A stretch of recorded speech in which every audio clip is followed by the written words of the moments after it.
La Louisiane, en cet après-midi d'août 1848, était un fourneau suffocant enveloppé d'une brume d'humidité sucrée. La plantation de Belle-Rive, autrefois le fleuron du sucre créole, ne sentait plus que le rhum éventé et la moisissure silencieuse. Le soleil, un disque écarlate et éteint, luttait contre les ouragans intérieurs qui ravageaient la demeure du colonel Antoine Dubois. Dans le boudoir désaffecté, dont les tentures de soie fanée pendaient comme des larmes figées, Éléonore Dubois, l'épouse du colonel, terminait sa toilette. Ce n'était pas un acte de coquetterie, mais une affirmation ultime de dignité face à l'inconcevable. Ses mains, tremblantes juste assez pour trahir une âme en lambeaux, lissaient les plis de la robe de mousseline de coton blanc, la même qu'elle avait portée la nuit de ses fiançailles, il y avait 10 ans de cela. Elle avait insisté sur le blanc, non par innocence, mais par provocation. Elle ne serait pas vêtue de deuil pour sa propre mort sociale. Le miroir vénitien, piqué de taches d'argent oxydées, lui renvoyait l'image d'une femme de 30 ans dont les yeux gris, habituellement vifs et ironiques, étaient devenus 2 lacs profonds de terreur gelée. Elle évitait de regarder sa propre gorge, là où le tissu se terminait, juste au-dessus de la peau nue qui allait bientôt être soumise à l'évaluation des regards. Elle pinça les lèvres. Le goût du sel sur sa langue, relique d'une larme vite essuyée, était le seul vestige de sa faiblesse. Un bruit, faible d'abord puis grandissant, s'infiltra sous la lourde porte en acajou, le roulement mou et sourd des roues de calèche sur le chemin de terre battue. Les acheteurs. Ils étaient arrivés bien avant le crépuscule, pressés d'achever cette transaction clandestine et infâme avant que les étoiles n'éclairent le scandale. De l'autre côté du couloir, dans le bureau du colonel, l'atmosphère était faite d'une tension si dense qu'elle craquait. Antoine Dubois, le visage congestionné sous l'effet d'une chaleur qui n'était pas seulement climatique, ajustait méticuleusement les galons dorés de sa tunique d'officier. Chaque geste était une tentative désespérée de maintenir l'ordre extérieur que la ruine financière avait anéanti à l'intérieur. Sa main droite, celle qui tenait autrefois fermement le sabre et qui tremblait maintenant légèrement, s'arrêta sur le revers de son uniforme. « Honoré !» siffla-t-il, la voix étrangement étranglée, comme s'il respirait du sable chaud. Honoré, le majordome de la maison, un homme d'âge mûr aux cheveux poivre et sel, et dont la loyauté n'avait d'égal que la souffrance silencieuse qu'il portait depuis qu'il avait compris la nature de l'événement à venir, entra sans bruit. Honoré avait connu Éléonore enfant. « Monsieur le colonel, avez-vous disposé les chaises comme je l'ai ordonné, et la lumière ?» Antoine n'arrivait pas à prononcer les mots « 14 » ni « ma femme ». Il parlait par euphémisme militaire. « Les 16 chaises sont disposées dans la salle de bal, monsieur. 10 lampes à huile et la grande suspension à bougies. La cire a été essuyée. » Honoré parlait d'une voix monocorde, sans inflexion, un masque professionnel qu'il n'aurait jamais cru devoir porter pour ce genre de mascarade. Antoine hocha la tête, sa gorge se contractant, la salle de bal. Le lieu même où lui et Éléonore avaient dansé le soir de leur mariage, sous les yeux bienveillants des meilleures familles de la Nouvelle-Orléans. Ce serait maintenant la scène de son humiliation la plus totale, un autel de dette où il sacrifierait ce qui lui restait de conscience pour éponger des paris perdus sur les futures récoltes de coton et des dettes de jeu contractées auprès du terrible monsieur Darnaud, qui était par malheur également l'un des invités de marque de ce soir. Éléonore entendit le cliquetis de l'éperon d'Antoine résonner sur le parquet du couloir, un son métallique et arrogant qui précédait l'homme lui-même. Elle ne bougea pas de sa place devant le miroir, attendant, se préparant mentalement à l'exposition qui allait suivre. Lorsque la porte s'ouvrit, ce ne fut pas Antoine, mais Solange, une jeune femme esclave de 22 ans, qui entra. Solange portait un panier de linge et n'avait aucune raison d'être là, mais elle cherchait un contact. « Madame !» Sa voix était à peine un souffle. Ses yeux étaient grands et pleins de pitié, un sentiment qu'Éléonore ne pouvait plus supporter de recevoir de ses pairs, mais qu'elle acceptait volontiers de Solange. « Je sais, Solange, » murmura Éléonore. Elle s'avança et posa ses mains sur les bras de Solange. « Vous et les autres, où vous ont-ils mis ?»« Dans la salle d'attente, près de la cuisine. Le colonel a ordonné que nous soyons bien présentés. » Le mot « présenté » était dégoûtant dans sa bouche. Gaspard est là, il ne bouge pas, mais nous savons. Le « nous » résonna lourdement. Les 14 personnes destinées à être vendues comprenaient un charpentier, une cuisinière, une jeune mère avec son enfant et des cultivateurs endurcis. Leur destinée tragique était la toile de fond. Mais la présence d'Éléonore parmi eux était le coup de pinceau obscène qui faisait de cette soirée une anomalie historique. « Tenez bon, dit Éléonore, sa voix redevenant d'acier. Ce soir, la seule chose qu'ils peuvent prendre, c'est notre corps. Nos esprits restent à nous. » Elle savait qu'elle mentait, mais elle le disait pour Solange, et peut-être aussi pour elle-même. Quelques instants plus tard, Antoine apparut. Il ne la regarda pas dans les yeux. Il regardait un point vague au-dessus de son épaule, comme s'il parlait à un fantôme. « Les invités sont arrivés, Éléonore. Il est temps. » « Mais il est temps pourquoi, Antoine? Pour que l'on termine la pièce de théâtre que tu as écrite avec l'encre de nos dettes ?» Sa voix ne tremblait plus. Elle était aiguisée. Il grimaça. « Ne me force pas à user de la contrainte, femme. C'est la seule façon de préserver mon honneur, de payer d'Arnaud et de sauver mon grade. Ton honneur est enterré dans le sucre pourri, Antoine. Tu n'as rien sauvé. » Il fit un pas vers elle, et pour la première fois, elle vit au-delà de son orgueil. Elle vit la panique, l'homme qui se noyait. Ses yeux étaient injectés de sang. Ils sont 14, Éléonore. 14 âmes qui doivent de couvrir une partie de l'amende. Tu es le 15e lot. Il marqua une pause, la micro-expression de honte s'installant une seconde, avant qu'il ne la masque par la fureur. Ton prix doit couvrir le reste. Et si tu te comportes avec dignité, peut-être pourrais-je négocier un rachat futur. Tu crois vraiment que je vaux plus que 14 vies, Antoine, et qu'un quelconque rachat sera possible après ça? Il ne répondit pas. Il la saisit par le bras. Son toucher était froid et mécanique. La descente des escaliers fut un calvaire chorégraphié. Chaque marche craquait sous le poids des siècles et de la tragédie imminente. En bas, le grand hall était éclairé par des chandeliers qui jetaient des ombres dansantes sur les murs en stuc. Avant d'atteindre la double porte menant à la salle de bal, ils passèrent devant la cuisine. Éléonore exigea de s'arrêter. Elle vit les 14, alignés le long du mur, leurs visages sombres et résignés brillant faiblement dans la pénombre. Le silence qu'ils partageaient était plus bruyant que n'importe quel cri. Un des hommes, Gaspard, le charpentier, leva les yeux. Il ne montra ni pitié ni surprise, juste une profonde connaissance partagée de leur commune humanité brisée. Antoine l'attira. « Allons-y. » La porte de la salle de bal s'ouvrit. L'air chaud et lourd frappa son visage, portant l'odeur de cigares cubains et de whisky bon marché. 8 hommes, des propriétaires terriens endurcis, des marchands de la Nouvelle-Orléans et le sinistre M.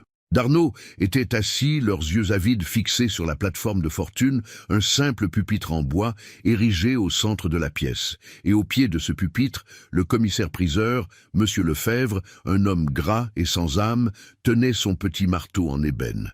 Éléonore fut conduite, non pas sur la plateforme encore occupée par le lot initial des 14, mais dans une petite alcôve, en retrait. Mais tous les yeux étaient sur elle. Le gancho venait de s'abattre. Le 15e lot était assis à l'écart, mais déjà exposé. Continuez. La salle de bal de Bellerive était un gouffre d'ombres et de reflets.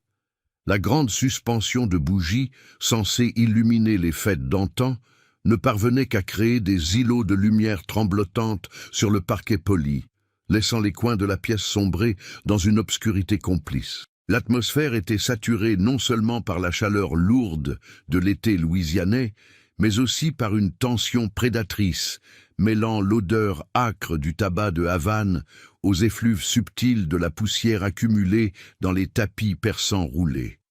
Le seul son distinct, hormis le bourdonnement bas des conversations d'affaires entre les acheteurs, était le grincement régulier du bois à chaque fois que le colonel Antoine Dubois déplaçait son poids, debout près du pupitre, comme une sentinelle trahie. Éléonore, assise dans l'alcôve, pouvait sentir la texture rugueuse de la vieille tapisserie contre son dos.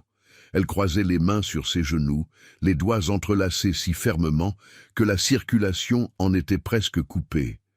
Elle se força à regarder les hommes, ces 8 vautours gras et impatients, en particulier Darnaud. Monsieur Darnaud, un homme dont la barbe soignée masquait la cruauté de son regard, était l'incarnation de la dette, la raison ultime de cette mascarade. Il la regarda directement, non pas avec désir ou pitié, mais avec une curiosité clinique, comme on évalue une bête de somme rare. Elle se rappela soudainement le bruit du vent dans les cannes à sucre, un murmure constant qui rythmait autrefois la vie de la plantation. Maintenant, tout était silence, même ce vent semblait retenir son souffle, comme si le monde extérieur refusait d'être témoin. Le commissaire-priseur, M. Lefebvre, frappa 3 coups secs avec son marteau d'ébène. Le son, bien que faible, résonna dans le silence comme un couperet. « Messieurs !» commença Lefebvre, sa voix grasse et mielleuse, façonnée par des années à vendre de la chair humaine et des biens périssables. Nous allons commencer par le lot initial, 14 pièces d'exception de Belle Rive. Les 14 individus furent introduits. Ils marchèrent lentement, sans arrogance, ni résignation théâtrale, mais avec une dignité sobre et accablante. Solange était la 3e à monter sur la petite estrade. Le colonel, qui se tenait à côté de Lefebvre, garda son regard fixé sur le plancher. Il ne pouvait affronter les yeux de ces gens, ces domestiques, ces ouvriers, dont il venait de déchirer la vie pour sauver sa propre peau. Éléonore, cependant, ne détourna pas les yeux. Elle observa les micro-détails, la façon dont Solange serrait les dents, la cicatrice à la cheville de Gaspard le charpentier, la manière dont Marie, la cuisinière, regardait son enfant, petit Louis, qui tenait fermement sa jupe. Ces 14 vies étaient des chapitres entiers de son propre passé à Belle Rive. Ils n'étaient pas du bétail pour elle, ils étaient les témoins vivants et muets de la chute des Dubois. Lefebvre commença la description du premier lot, un homme fort nommé Cédric, dont les mains musclées étaient capables de fendre le bois le plus dur. La transaction était brutale, rapide, professionnelle. Les chiffres montaient, froids et secs. Pendant que l'horreur se déroulait, le monologue intérieur d'Éléonore prenait la forme d'une lettre silencieuse à sa mère décédée, une femme fière qui avait mis en garde sa fille contre l'orgueil démesuré d'Antoine. « Maman, voyez-vous cela? Votre gendre, le fier colonel qui devait rétablir notre nom dans la société louisianienne, est en train de se vendre pièce par pièce. Il a perdu l'héritage, le prestige, et maintenant, il monnie la seule chose qu'il croyait posséder entièrement, la réputation. » Elle se rappela le soir où Antoine lui avait révélé le plan. C'était il y a seulement 3 jours. Le colonel, les mains derrière le dos, avait marché de long en large dans son bureau, les paroles crachées comme des tessons de verre. Le scandale, Éléonore, nous ruinerait tous deux. Le tribunal confisquerait tout. Il découvrirait mes dettes auprès de Darnaud, mes falsifications de récolte. Mon nom serait souillé pour toujours. Et me vendre, lui avait-elle répondu, le ton d'une glace polaire, est une solution plus digne? Non, mais c'est une transaction clandestine. Darnaud a accepté. Il exige le prix des 14 esclaves, mais il veut aussi une garantie, une assurance supplémentaire de la part de Belle Rive. Il avait hésité, puis avait craché le mot « toi ». Antoine avait justifié l'injustifiable. Son plan était de la mettre en vente comme un bien de luxe ou un gage, sans mentionner explicitement son statut d'épouse aux enchères publiques. Il y avait des limites, même pour la Louisiane de 1848. Mais les rumeurs avaient couru. Les invités de ce soir savaient. Le prix qu'elle allait atteindre, estimait Antoine, couvrirait le reste de la dette et sauverait la façade du colonel Dubois. Dans la salle, Solange était sur l'estrade. Lefebvre décrivait sa dextérité à la couture et son sens des herbes médicinales. Un homme, M. Beaumont, un riche marchand de coton connu pour sa brutalité, offrit une somme dérisoire. Darnaud, lui, restait silencieux, se contentant d'observer. Antoine, qui avait enfin levé les yeux pour regarder Solange, eut un mouvement de recul. Son front se couvrit d'une sueur froide. Il réalisa, peut-être pour la première fois, la réalité concrète de ce qu'il était en train de faire. Il vendait des visages qu'il voyait tous les jours. L'orgueil qui le consumait se mêlait maintenant à une panique naissante. « Allez, messieurs !» lança Lefebvre, impatient. « Ce lot vaut bien plus que cela !» Le cœur d'Éléonore battait contre ses côtes, un tambour incessant. Si Solange tombait entre les mains de Beaumont, la jeune femme ne tiendrait pas l'année. C'était une mort certaine, lente et douloureuse. Soudain, une nouvelle voix s'éleva, forte et claire, coupant net les murmures. 10 000 francs pour Solange. C'était M. Darnaud. Le prix était exorbitant pour une seule personne. Un silence choqué s'installa. Darnaud ne se souciait pas de la couture de Solange. Il établissait une domination, il démontrait sa richesse et son pouvoir. Et plus important encore, il signalait à Antoine qu'il avait l'intention d'acheter tous les symboles de l'ancienne gloire de Bellerive. Lefebvre frappa, ravi. « Adjugé, monsieur Darnaud !» Un petit soupir collectif traversa l'assistance. Solange descendit de l'estrade, mais avant d'être conduite vers la porte de service, ses yeux croisèrent ceux d'Éléonore. Dans cet échange furtif, il n'y eut pas de tristesse, seulement une compréhension mutuelle de l'enfer qu'elle traversait. Solange, en se dirigeant vers son nouveau maître, le plus cruel, semblait murmurer une phrase silencieuse. « Je suis un prélude ». Le colonel porta une main à son cou, desserrant inconsciemment le col de son uniforme. Il était en train de perdre le contrôle, non pas des enchères, mais de sa façade. Il n'avait pas prévu que Darnaud serait si impitoyable. Éléonore prit une profonde inspiration, sentant le parfum puissant d'une fleur de jasmin écrasée quelque part à l'extérieur. Elle réalisa que chaque enchère était un pas de plus vers son propre destin. Les 14 étaient là vendus rapidement, les lots s'enchaînant sans pitié.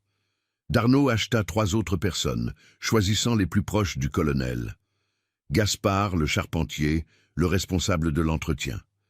Il achetait, une par une, les fondations de la vie du colonel. Après que le dernier lot des 14, Petit Louis, ait été adjugé à un vieil homme de bâton rouge, un silence lourd retomba sur la salle. Lefebvre s'éclaircit la gorge, prenant une gorgée d'eau dans son verre, savourant ce moment de théâtre macabre. Le colonel Antoine Dubois ne bougeait plus. Il était immobile, ses mains agrippées au bord de la table. La sueur perlait maintenant sur son front et son uniforme semblait soudain trop serré, l'étouffant.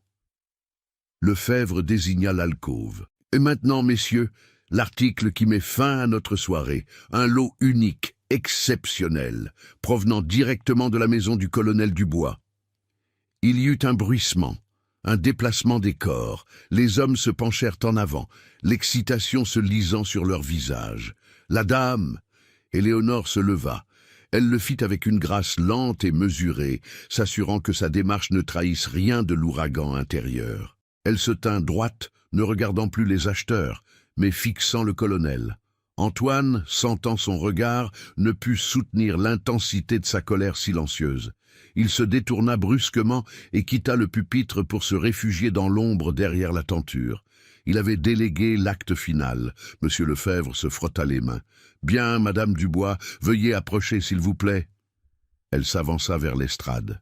La lumière des bougies la frappa de plein fouet, révélant la dignité de son visage, mais aussi la fragilité de sa posture. Ce n'était pas un corps qui montait sur l'estrade, c'était une âme sacrifiée. Voici, messieurs, un bien d'une valeur inestimable. Une femme de culture, éduquée dans les meilleures traditions créoles, parlant français et anglais, musicienne accomplie, et... Lefebvre hésita un instant, puis décida d'aller au plus brutal. Le gage personnel du colonel Dubois pour régler ses dettes. Le prix de départ est fixé à 30 000 francs. La somme était faramineuse, réservée aux propriétés les plus prestigieuses.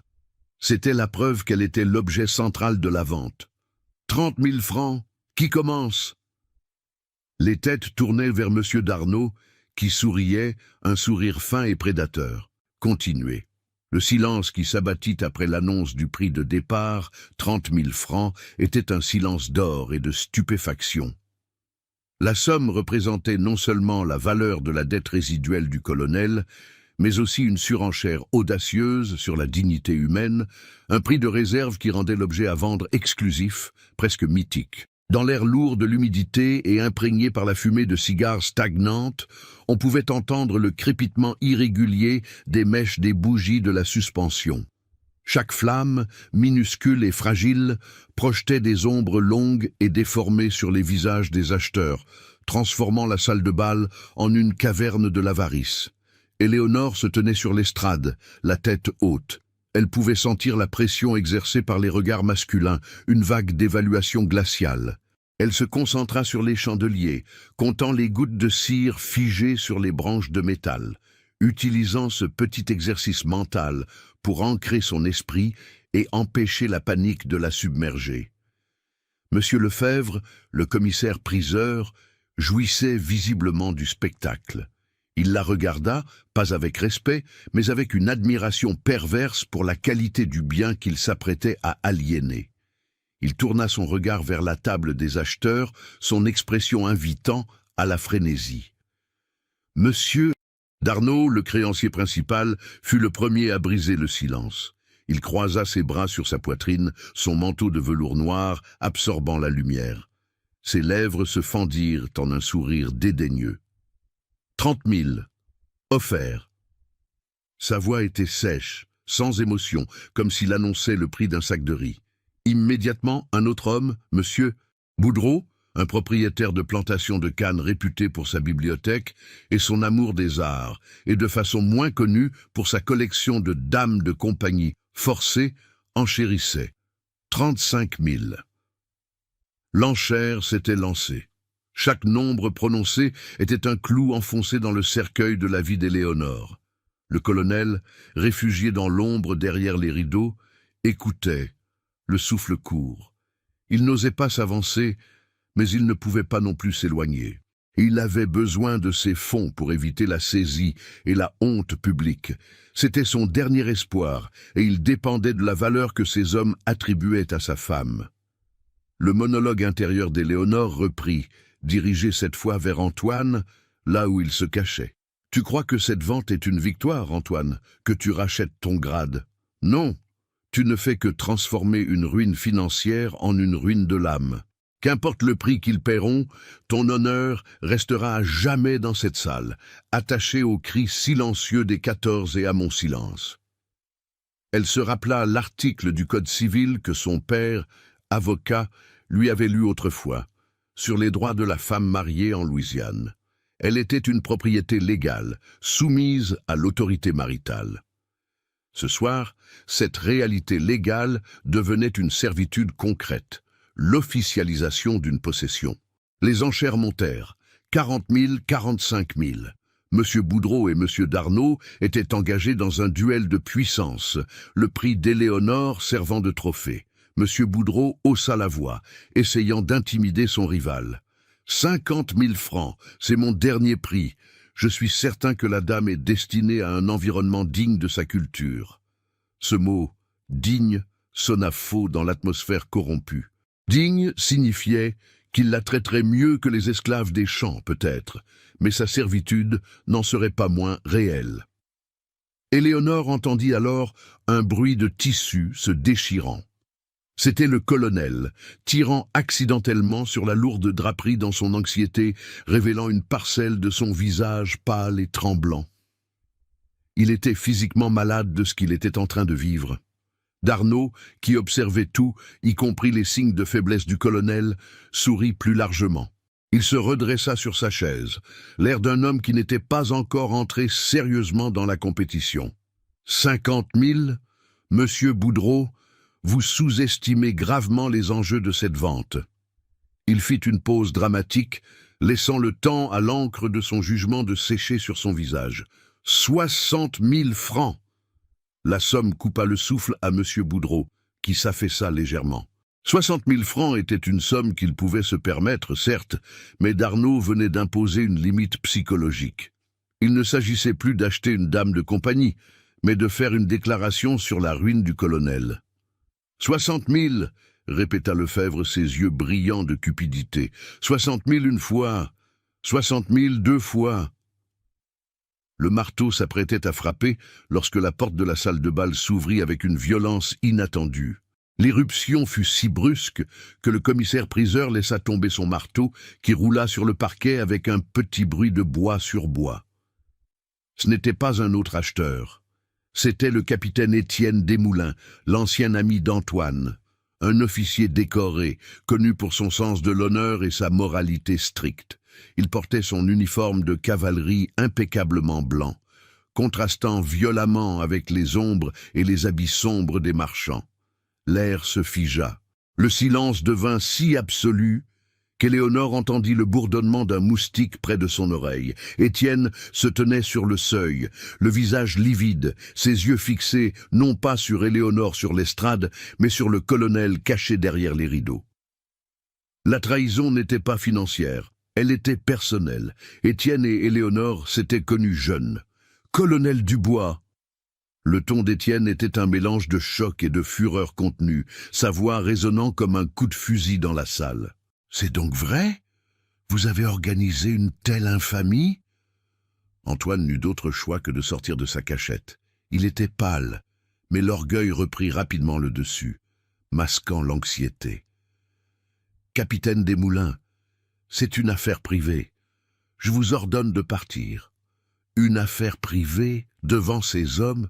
Vous mettez votre femme aux enchères, Antoine. C'est une insulte à l'uniforme et à tout ce que nous défendons. Étienne pointa du doigt Monsieur Darnaud. Et vous vendez votre âme à l'usurier? Darnaud sourit, imperturbable. Le capitaine s'égare. Ceci est une transaction légale, attestée par contrat, pour solder les dettes honorables de Monsieur Dubois. Étienne fit un pas en avant, ignorant Darnaud. Son regard se posa enfin sur Éléonore. Il y avait de la pitié, mais aussi une urgence désespérée. Il avait entendu les rumeurs plus tôt dans la soirée, mais les voir confirmées dans cette salle obscène était un choc. « Éléonore, Elle le coupa d'un mouvement subtil de la tête. Elle ne voulait pas de pitié, et surtout pas que son ancien prétendant se compromette davantage. Le colonel intervint, reprenant le contrôle par la fureur. « Sortez, Desmoulins, je vous ferai dégrader pour insubordination !» Étienne recula d'un pas, mais ses yeux ne quittèrent pas Éléonore. Il comprenait. Il ne pouvait pas se battre par la force brute, ni par l'honneur, dans cet antre de la vénalité.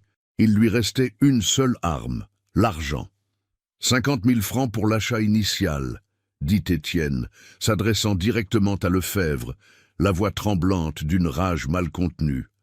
J'ai entendu l'enchère de M. Boudreau à 50 000. Je l'égale. Non, capitaine, intervint Darnaud froidement. L'enchère actuelle est à 60 000 francs. Étienne Desmoulins hésita. 60 000 francs était l'intégralité de sa fortune personnelle, économisée pendant des années de service. Il avait l'argent dans une sacoche, mais l'utiliser le laisserait démuni, un risque énorme pour un homme sans famille. Il regarda Éléonore une dernière fois. Elle lui offrit un sourire faible, presque imperceptible, lui indiquant de ne pas le faire. Ne pas se ruiner pour elle. Le colonel, voyant qu'Étienne hésitait, reprit espoir. La somme était astronomique. Il s'avança, une expression de soulagement mêlée de mépris. « Capitaine Desmoulins, vous êtes hors jeu. L'affaire est adjugée à monsieur Darnaud. »« Non !» cria Étienne. Il serra les dents. L'honneur l'emporta sur la prudence. 65 000 francs. Le silence fut cette fois encore plus écrasant. Le colonel haleta. Darnaud leva un sourcil, manifestant un amusement sinistre. Il n'avait pas prévu qu'un officier de cavalerie se ruinerait pour une cause perdue.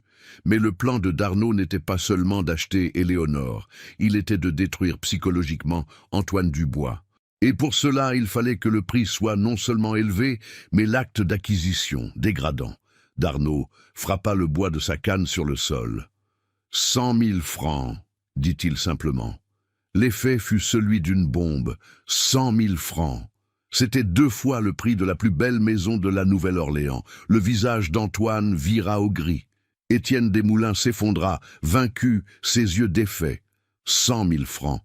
Et avec cette somme, Monsieur Darnaud avait la possibilité non seulement d'acheter Éléonore, mais de dicter les termes exacts de sa servitude, de la rendre la plus humiliante possible. 100 000 francs, une fois, chanta Lefebvre, la voix chevrotante d'excitation. Personne n'osa contester cette somme. C'était la crise maximale. Continuez. Le marteau de M. Lefebvre frappa la planche de bois. Un son résonnant de finalité absolue. Crac! Adjugé à Monsieur Darnaud pour 100 000 francs. L'écho du coup résonna brièvement, puis fut absorbé par les tapisseries anciennes et le silence consterné des hommes. Le montant était si extravagant qu'il semblait presque obscène, dépassant largement les exigences de la dette initiale du colonel. M. Darnaud ne cherchait plus seulement un remboursement. Il recherchait une possession totale et symbolique de ce qui restait de la fierté d'Antoine Dubois. Éléonore resta immobile sur l'estrade. L'énergie qu'elle avait mobilisée pour maintenir sa dignité commença à se dissiper, laissant derrière elle un épuisement physique et émotionnel profond. Elle sentit le poids de ses 100 000 francs, un poids plus lourd que toutes les chaînes.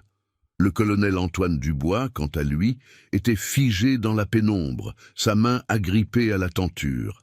La victoire financière, qui lui permettait d'éponger ses dettes et de sauver son grade, était simultanément sa défaite la plus cuisante. Il avait cru pouvoir contrôler le prix, contrôler la honte, mais Darnaud avait transformé cette transaction en un spectacle public de dégradation, le forçant à accepter l'offre la plus humiliante de toutes, la sienne.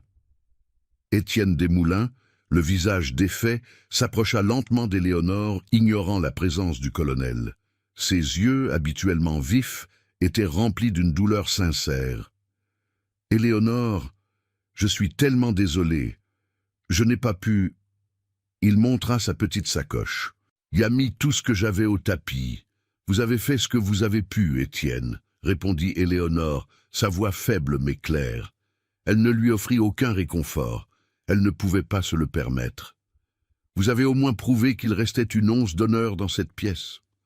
Le colonel s'avança, le visage contorsionné par la jalousie et l'humiliation de voir Étienne parler à sa femme. « Assez de cette mascarade! Desmoulins, quittez cette propriété immédiatement !» Étienne lança un dernier regard plein de mépris à Antoine, puis s'inclina devant Éléonore. « Que Dieu vous garde, madame !» Il tourna les talons, l'uniforme blanc semblant soudainement taché par la honte de la soirée. Sa sortie, bien que nécessaire, la laissa encore plus seule. M. Lefebvre s'empressa d'apporter le contrat. Darnaud le prit, le déplia avec un soin maniaque. L'atmosphère devint lourde, emplie d'une odeur de papier vieilli et d'encre de notaire. Les autres acheteurs, ayant perdu leur intérêt maintenant que le grand prix avait été adjugé, commençaient à murmurer leurs au revoir. Darnaud frappa doucement le document avec un doigt manucuré. Il ne regardait pas Antoine, il regardait Éléonore. Il parlait à elle et à la salle entière. « Colonel Dubois, le montant est convenu, mais j'ai des conditions, très spécifiques. » Antoine s'approcha du pupitre, tremblant. Le contrat de vente stipule que les conditions de travail du bien sont à la discrétion de l'acheteur, Darnaud. Vous n'avez pas besoin d'ajouter de clause. Si, colonel. C'est la nature même de cette transaction qui l'exige. J'ai payé un prix qui n'est pas seulement économique. J'ai acheté une leçon de morale. Le cœur d'Éléonore rata un battement. Elle réalisa que la mise la plus dégradante n'était pas le prix lui-même, mais ce que le prix allait lui coûter. Darnaud continua, sa voix basse mais perçante. « La dame est acquise, mais je ne l'achète pas pour mes champs, ni pour mon plaisir personnel immédiat, ce qui aurait été bien trop simple. Je l'achète pour servir d'exemple. » Il fit une pause, ses yeux brillants d'une malveillance tranquille. Condition numéro 1. La dame, en tant qu'esclave personnelle sous contrat de rachat futur, hypothétique du colonel, devra travailler à ma résidence urbaine, à la Nouvelle-Orléans, comme gouvernante de mes 2 enfants. Le mot « gouvernante » était un coup de poignard. Éléonore était une femme éduquée. La position n'était pas dégradante en soi, mais elle serait employée à servir les enfants de l'homme qui venait d'acheter sa vie, dans sa propre ville, sous le regard de la société qu'elle avait autrefois fréquentée. Le colonel ne put retenir un petit gémissement de dégoût. « C'est acceptable. »« Silence, Dubois », ordonna d'Arnaud sans élever la voix. Condition numéro 2. Durant sa servitude, la dame devra porter non pas une livrée d'esclave, mais les vêtements les plus raffinés que je lui choisirai. Elle sera coiffée, parée, et devra assister à toutes mes réceptions sociales. Éléonore comprit l'horreur. Elle ne serait pas cachée. Elle serait exhibée. Elle serait la preuve vivante de la puissance de d'Arnaud et de la chute du colonel Dubois. Sa dégradation serait un spectacle constant pour tous ceux qu'elle avait connus. Et enfin, la clause la plus importante, colonel, celle que j'exige que vous acceptiez maintenant devant ces témoins. D'Arnaud se pencha en avant. Pour garantir votre totale humiliation, Madame Dubois doit accepter de renoncer à toutes ses anciennes relations. À compter de l'heure où elle quitte Belle-Rive, elle ne pourra plus jamais communiquer avec vous, colonel, ni avec qui que ce soit de son ancienne vie, famille, amis, domestiques ou officiers de cavalerie sentimentaux. Une coupure nette, vous comprenez? Le colonel devint blême. Il avait vendu sa femme pour la garder théoriquement disponible au rachat futur, pour préserver un lien. D'Arnaud venait d'anéantir ce dernier lien. Il lui prenait Éléonore, la transformait en trophée vivant et l'isolait complètement. « Vous n'avez pas le droit !» protesta Antoine, sa voix brisée par l'incrédulité et la rage impuissante. « J'ai le droit du prix que j'ai payé, colonel !» siffla d'Arnaud. « Acceptez-vous la mise la plus dégradante, celle de renoncer à votre épouse pour sauver votre propre peau ?»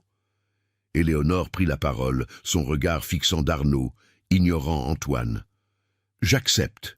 dit-elle, le mot tranchant comme une lame de glace. Le colonel se tourna vers elle, horrifié. « Non, Éléonore, tu n'as pas le droit d'accepter cette clause d'isolement. C'est une torture. »« Elle n'est pas pour moi, Antoine. Elle est pour vous, » répondit Éléonore, son regard s'adoucissant d'une profonde tristesse. « J'accepte la servitude et l'isolement, car l'alternative était de rester lié à la ruine et à la honte que vous êtes. Monsieur d'Arnaud me prend mon corps et ma liberté sociale, mais il me donne une chose, la fin de mon lien avec vous. » Elle avait choisi la servitude et l'isolement comme une forme de libération morale. Le colonel, réalisant qu'elle venait de rompre le dernier fil entre eux par sa propre volonté, bascula dans une crise de rage impuissante. Il agrippa les bords du pupitre. « Vous ne pouvez pas me faire ça !» cria Antoine à d'Arnaud, oubliant les témoins. D'Arnaud sourit. « Si, colonel, j'achète la femme, mais je vous laisse votre honte, que vous ne pourrez plus jamais partager. » Le contrat fut signé. Éléonore posa sa main sur le parchemin, le marquant de son sceau personnel. Éléonore Dubois. Elle sentit la cire froide sous son doigt. C'était la fin d'une vie. Monsieur d'Arnaud s'approcha d'elle avec une courtoisie glaciale. « Madame Dubois, vous avez 1 heure pour préparer ce que vous pouvez emporter. Un seul petit bagage. » Elle hocha la tête. Le colonel était maintenant seul dans la pièce, le visage ravagé, regardant les traces de pas des acheteurs qui s'éloignaient. L'argent était là, ses dettes étaient effacées. Mais il venait de découvrir que le prix à payer pour l'honneur extérieur était la perte totale de son âme intérieure. C'était l'heure de la nuit noire de l'âme pour Antoine Dubois. Continuez. Le silence après la signature du contrat était plus assourdissant que n'importe quel tumulte. Il était la preuve tangible de la résolution froide et cruelle de la tragédie. Monsieur d'Arnaud, ayant triomphé non seulement financièrement mais moralement, se retira pour fumer un cigare sur le perron, laissant Éléonore avec une seule heure pour boucler sa vie. La salle de bal était vide des acheteurs, mais remplie de l'onde de choc de leurs actions. Le colonel Antoine Dubois restait près du pupitre, le papier du contrat maculé de la sueur de ses mains. Il ne pouvait pas accepter la résolution d'Éléonore. Il avait sacrifié leur mariage, leur statut, et les 14 vies des esclaves de Belle-Rive pour une façade d'honneur et la promesse hypothétique d'un rachat futur d'Éléonore. Et elle, par une seule phrase acérée, avait réduit son sacrifice à néant, transformant sa tentative de contrôle en une libération personnelle de son joug. Il se tourna vers elle, son visage marqué par un mélange hideux de colère et de supplication. L'uniforme, autrefois symbole de fierté, semblait maintenant n'être qu'un déguisement grotesque. « Éléonore, tu ne peux pas faire cela. Cette clause d'isolement, tu as été forcée de dire oui. Je peux la contester. Je peux plaider que l'état psychologique... » Sa voix dérailla. Elle descendit de l'estrade. La petite plateforme de bois, sur laquelle elle avait été exposée, semblait désormais un lieu de pouvoir, le lieu où elle avait enfin exercé son ultime liberté. Elle s'arrêta à quelques pas de lui. « Je ne suis forcée par rien, Antoine, sauf par votre lâcheté, » dit-elle, sa voix incroyablement douce, ce qui la rendait encore plus dévastatrice. « Darnaud m'offre une servitude qui, paradoxalement, est une forme de paix. Je ne serai plus l'épouse d'un homme qui préfère vendre sa femme et ses domestiques plutôt que d'affronter le déshonneur public. » Elle fit un pas de plus, son regard perçant le sien. « Vous avez racheté votre grade, Antoine, mais vous avez perdu votre âme, et l'isolement, c'est la seule chose qui me permettra de ne pas être témoin de votre lente décomposition. » Le colonel recula comme s'il avait été frappé. Il ouvrit la bouche pour protester, mais aucun son ne sortit. Il se rappela le temps où elle l'admirait, où ses paroles étaient des encouragements, non des jugements. C'était la nuit noire de son âme, l'instant précis où il comprenait l'étendue de la catastrophe. Il avait gagné l'argent, mais perdu le respect. Elle se détourna et commença à remonter les escaliers. Elle n'avait qu'une heure, et chaque minute était précieuse. Elle devait choisir le seul petit bagage qu'elle emporterait, symbole de ce qui restait de sa vie antérieure. En traversant le hall, elle trouva Honoré, le majordome, qui attendait près de la porte de la cuisine, les mains croisées devant lui. Ses yeux étaient rouges, mais il s'efforçait de maintenir son calme. « Madame, » dit Honoré, sa gorge serrée. « Je regrette tellement. Je sais, Honoré, où est Solange? Elle a été emmenée avec les autres qui ont été achetés par M. Darnaud. Ils sont déjà en route pour la ville. » Éléonore ferma les yeux un instant. Le coût maximal était en train de se payer. Elle ne pourrait pas dire au revoir à Solange, ni à Gaspard. La clause d'isolement était déjà en vigueur, tacitement imposée par le départ forcé. « Honoré, je dois monter, mais écoutez-moi bien. » Elle se pencha et murmura, car les murs avaient des oreilles. « Dites au père Jean-Baptiste que j'aurai besoin de lui.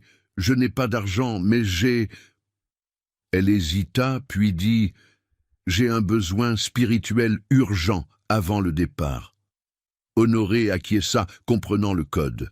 Le père Jean-Baptiste était le prêtre créole du village, un homme qui comprenait les souffrances cachées sous les surfaces élégantes de la société.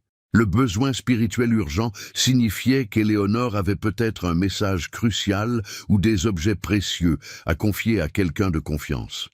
Elle monta vers sa chambre. La lumière du crépuscule filtrait par les volets, peignant la pièce en teintes orange et pourpre. Elle ouvrit son armoire. Les robes de soie, les châles de dentelle, les bijoux que lui avait offerts Antoine. Tout cela était désormais la propriété de M. Darnaud, ou allait être saisi par les huissiers. Elle ne choisit pas de vêtements. Elle prit le seul objet qui représentait sa véritable identité, son violon. Un instrument précieux, offert par son père, avec lequel elle avait appris à jouer la musique profonde et mélancolique de la Louisiane. Elle sortit l'instrument de son étui en velours et le tint contre sa joue. La vibration froide du bois l'ancra. Ce n'était pas un simple objet. C'était sa voix, son refuge. Elle se souvint des paroles de Darnaud. Un seul petit bagage. Le violon remplissait la condition. Elle ouvrit ensuite un tiroir secret de sa commode, déverrouillé par une petite clé en argent qu'elle portait toujours autour du cou. À l'intérieur, il y avait deux choses, un journal intime, rédigé depuis le début de ses fiançailles, documentant la lente érosion de son mariage, et une petite mèche de cheveux bouclés appartenant à son enfant mort-né 2 ans auparavant. Le journal était dangereux. S'il tombait entre les mains de Darnaud, il pourrait être utilisé pour l'humilier davantage. L'enfant, lui, était son secret le plus sacré, sa plus grande douleur. Elle prit une décision rapide. Elle déchira les pages du journal, les réduisant en une fine neige de papier sur le sol. Elle ne pouvait pas emporter le passé, elle devait le brûler, métaphoriquement. Mais elle garda la mèche de cheveux, la glissant dans la doublure intérieure de son corsage. C'était le seul lien qu'elle n'avait pas perdu, car il était invisible aux yeux du monde. Une petite valise en cuir contenait juste le violon et quelques nécessités de base. Elle était prête. En bas, un autre son rompit le silence. Le pas rapide et déterminé du père Jean-Baptiste qui entrait par la porte de service. Honoré avait été efficace. Éléonore descendit l'escalier. Le colonel, les épaules affaissées, était toujours là, observant les restes de la scène. Il ne la regarda pas monter, mais il la regarda descendre, comme si elle était une apparition. Le père Jean-Baptiste, un homme à la peau sombre et au regard chaleureux, s'approcha d'elle. « Ma fille », dit-il simplement. Il prit ses mains. « Père, j'ai peu de temps. Darnaud ne doit pas me voir en votre compagnie. Honoré m'a tout expliqué. La transaction, les termes, la cruauté. » Éléonore lui tendit un petit sachet de velours caché dans sa main.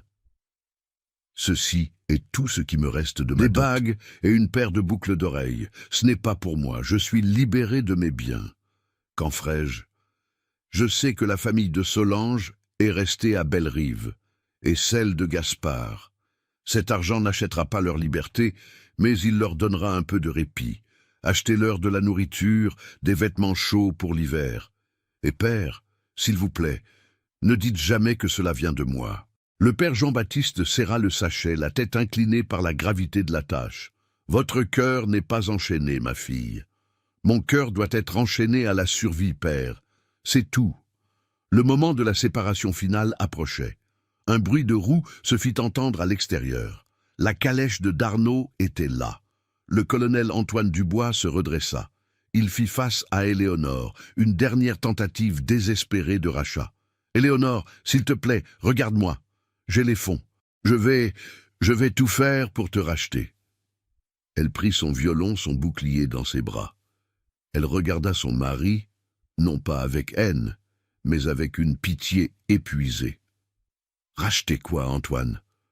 Vous avez payé 100 000 francs pour cette transaction. Mais la véritable dégradation n'est pas le prix. C'est votre acceptation de cette mise. » Elle fit une pause.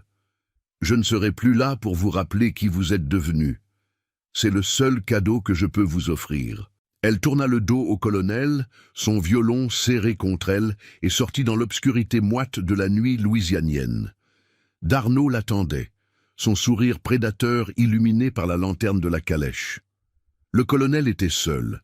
L'argent était là, sur la table, mais il n'y avait plus rien à sauver. La résolution était amère, la liberté d'Éléonore était sa servitude, et sa propre liberté financière était sa condamnation à vivre avec sa honte.